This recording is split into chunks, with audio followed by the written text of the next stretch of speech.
Morning everybody. Chapter 3 of Max and the Millions. Max was hiding in a cupboard. He usually hid in the toilets, but they'd all exploded that morning again, and Mr. Darrow still hadn't fixed them. St. Goliath's boarding school was filled with things that Mr. Darrow hadn't fixed. Max was hiding for two reasons. First, because he didn't want to be at Mr. Pitt's speech. They'd make him sit in the special seat again, like they did at every assembly. Max didn't want to be the centre of attention. He just wanted to be left alone so he could work on his models, which was the second reason he was hiding. His castle was almost complete. It was small, no bigger than a jam jar, but there were more than 100 rooms inside. It had towers with turrets and lockable doors and spiral staircases. Max had built them all himself. Here's where King Max will address his loyal subjects each morning, he muttered, carving the final flourishes on the tallest tower. And here's where he'll gather his knights each evening to share tales of battles past. He took another scalpel from his kit in his lap and carved 3 tiny letters into the tower's base. M-A-X. He smiled. The castle had taken him all term, but it was worth it. He couldn't wait to see the look on Mr. Darrow's face when he showed it to him, and the cupboard opened. Max? Max looked up. There was a boy standing in front of him. He was the same age as Max and wearing the same uniform. But that was where the similarities ended. This boy was taller and cooler and had a better haircut. Max hid the castle. Sasha, what are you doing here?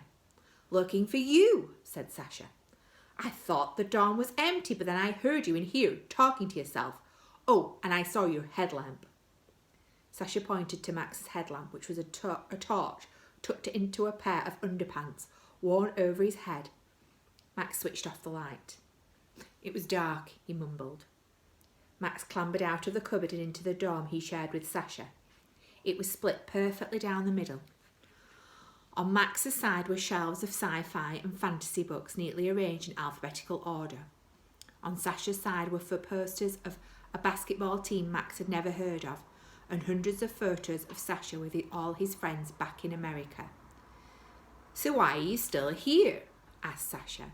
Everyone's listening to Mr. Pitt's speech. Didn't you hear the announcement? Max fumbled. Oh, that speech. Wait, said Sasha. I get it. Your ears, right? Max blinked. My ears? Your hearing aids. Sasha pointed to the plastic tubes around Max's ears. Max bristled. No, actually, my hearing aids didn't have anything to do with... Max stopped. He hated being the only deaf child at St. Goliath's.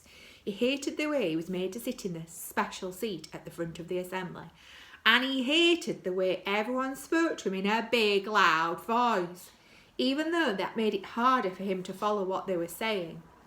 But he realised that this was one of the times when being severely deaf could be useful. Yeah, you're right, said Max. I didn't hear the announcement. My hearing aids must have stopped working. Sasha beamed. Hey, that reminds me. He held out his index finger and crossed them over each other like they were hugging. I looked it up on the internet. Cool, huh? Max was confused. What is it? It's sign language, said Sasha. It means friend, right? Am I doing it wrong? He paused. Wait, I must have looked up American Sign Language. You use British Sign Language over here, right? Max blushed. I don't know. I don't use sign language. Sasha's face fell. You don't? I never learnt. Sasha let his fingers fall apart. There was an awkward pause. Well, better get going, he said. Don't want to miss the end of the speech. The two boys made their way through the boarding house in silence. All their conversations ended like this.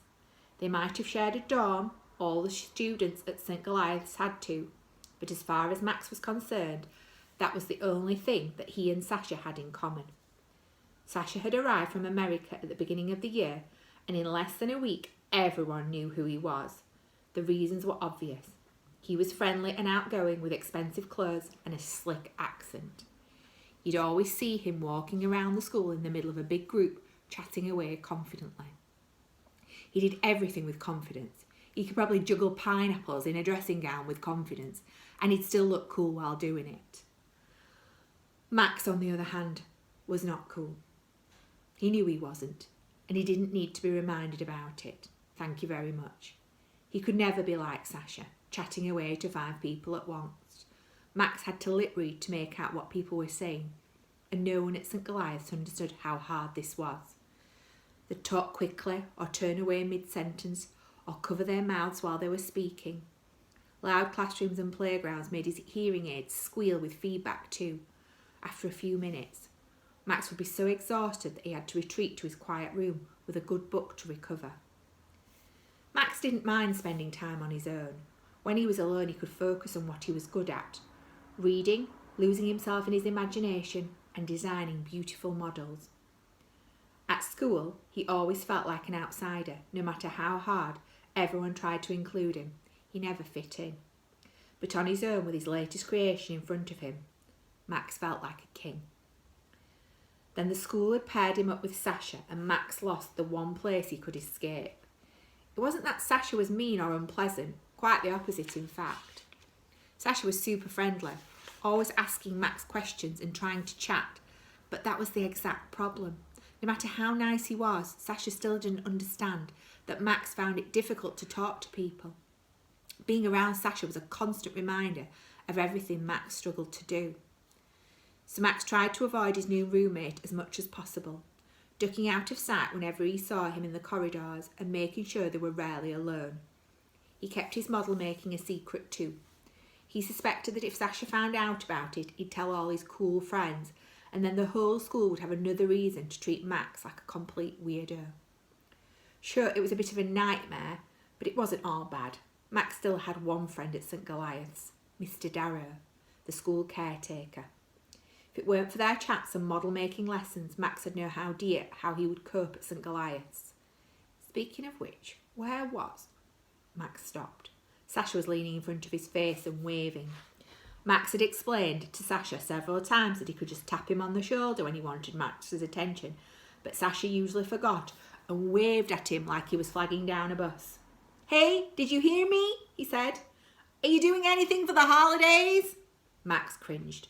He'd been hoping no one would ask him that. He was going to spend 8 weeks with his great aunt Meredith in a retirement community on the other side of the country. She was the only member of his family who was still alive. She was 10 times Max's age and could barely remember who he was. She spent most of their time together either shouting questions at him or asleep. Nothing much," said Max. "You?" Sasha grinned. "I'm flying back to the States tonight with my little sister Joy. First class all the way. Then Mom and Dad are taking us on a road trip around the country. New York, Texas, San Francisco. They said we might even fly to Hawaii for Joy's birthday. Cool, huh?" Max sighed. Of course, Sasha had a nice family too. They stepped out into the summer sun. The rest of the students were in the distance watching the headmaster finish his speech. Sasha tapped on Max on the shoulder. "I almost forgot to tell you. Mr. Pitt was talking about the new building. It's going to be amazing. There'll be an Olympic-sized swimming pool and a new sports hall." Max nodded, but he wasn't really paying attention. He was trying to spot Mr. Darrow. If he didn't find the school caretaker soon, then he wouldn't get a chance to show him the model castle before the holidays. He glanced back at Sasha, who was still talking.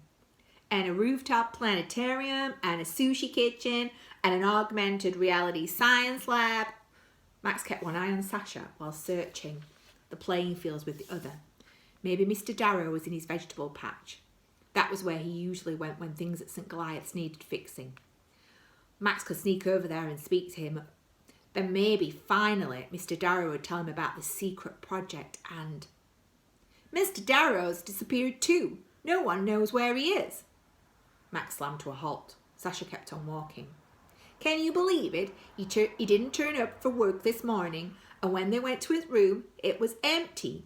He left everything behind, his clothes, his money, and you know what else they found? Models, hundreds of them.